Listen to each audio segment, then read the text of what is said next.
నిన్న మొన్న ఏమైతుందో మీరు చూస్తా ఉన్నారు. రాష్ట్రంలో ఏమైతా ఉంది? నిన్న షాద్ నగర్లో ఒక సైకో రాజ్ కుమార్ అనే ఒక సైకో ముగ్గురు పిల్లల్ని ముగ్గురు పెద్దవాళ్ళను ఆరుగురిని గొంతు కోసి చంపిండు. ఎంత బాధ అనిపిస్తుంది. అందులో ఇంకా బాధ కలిగేది ఏంటంటే 7 కుటుంబ సభ్యుల్లో ఒక్కరు మిగిలిపోయింది. ఆ ఒక్కరు ఎవరంటే ఒక అమ్మాయి, పాపం చిన్న పిల్ల, చెవులు వినబడవు, మాటలు రావు, కాళ్ళు లేవు. ఆ అమ్మాయి పరిస్థితి ఏమైతుంది ఒక్కసారి ఆలోచించండి.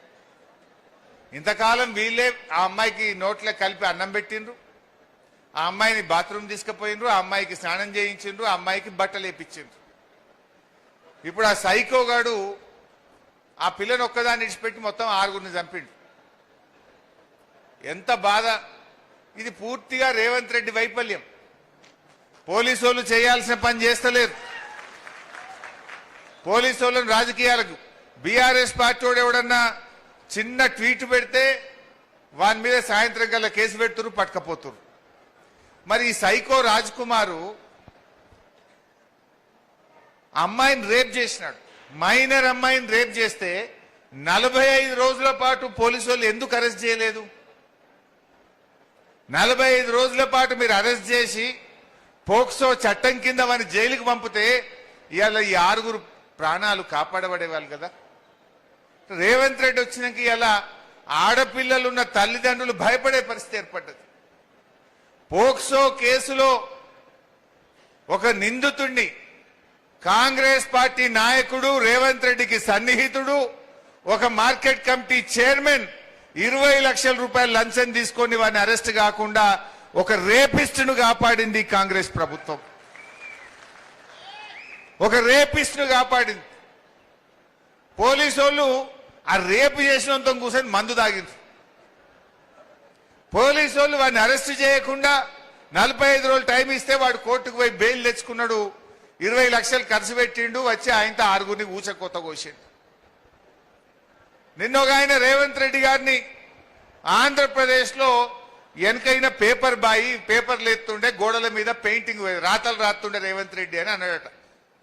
అది ఉన్నదే అన్నాడు, నిజమే అన్నాడు. గోడల మీద రాతలు రాస్తోడిన పెయింటర్. అరే నేను ముఖ్యమంత్రిని, నన్ను పెయింటర్ అంటే వాడిని పోలీసు వాళ్ళు పోయి పట్టుకొచ్చి లోపలేసి పారేశారు.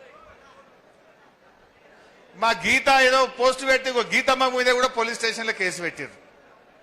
నల్లబాలు అని పటాన్చెర్లు ఉంటాడు. ఓ చిన్నగా రేవంత్ రెడ్డి తప్పు చేసిండు అని ఒక ట్వీట్ చేస్తే వాడిని పట్టుకపోయి పాపం జైల్లో పెట్టిండ్రు. మరి రేపు చేసిన మాత్రం మందావుతురు పోలీసు వాళ్ళు కూర్చొని. ఇది రేవంత్ పాలన. అంటే మహిళల పట్ల, సైకోల పట్ల ఈ ప్రభుత్వం ఎంత ఉదాసీనంగా ఉందో మనం ఇలా అర్థం చేసుకోవాల్సిన అవసరం ఉంది. సెటిల్మెంట్లు పోలీసు వాళ్ళు దేనికి వాడుకుంటున్నారు? ల్యాండ్ సెటిల్మెంట్లు. ఇందాక రాంగ భూపాల్ రెడ్డి అంటుండే మా దగ్గర కూడా నారాయణఖేడ్లో సెటిల్మెంట్లు బాగా అయిపోయినాయి అన్న. ఒకటే పోలీసు వాళ్ళు ఓవుడు, మామూలు వసూలు చేసాడట. సెటిల్మెంట్లు పెరిగిపోయినాయి. పోలీస్ వ్యవస్థను రాజకీయ కేంద్రంగా, సెటిల్మెంట్ల అడ్డాగా, ల్యాండ్ డీళ్ల కోసం వాడడం వల్ల ఇలాంటి సైకోలు ఇలా పెట్టేయకపోతా ఉన్నారు. ఇవాళటి వరకు రేవంత్ రెడ్డి ఒక్క మాట మాట్లాడలే ఆ సైకో మీద. పక్క రాష్ట్ర ముఖ్యమంత్రి మాట్లాడిండు, ఇది అన్యాయం, ఇట్లా ఈ రకంగా ఆడపిల్లల్ని కోడి మెడ కోసినట్టు గొంతు కోసి చంపితే ఇది చాలా బాధకరమైంది అని చెప్పి ఇవాళ పక్క రాష్ట్ర ముఖ్యమంత్రులు మాట్లాడుతున్నారు. కానీ రేవంత్ రెడ్డికి చీమ గుట్టినట్టు లేదు. అంటే పాలన గాలికి వదిలేసినటువంటి పరిస్థితి. ఇది ఇట్లా ఉన్నది.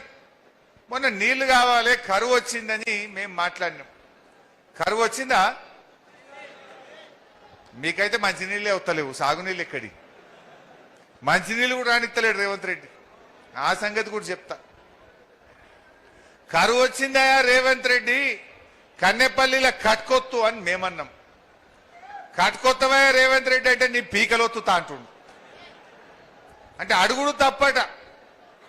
పాపం రిటైర్డ్ ఇంజనీర్ శ్యామ్ ప్రసాద్ రెడ్డి గారు మేడిగడ్డ బ్యారేజీ లేకుండా కట్క ఒత్తచ్చు, గోదావరి నీళ్లు ఎత్తచ్చు అని రిటైర్డ్ ఇంజనీర్లు చెప్తే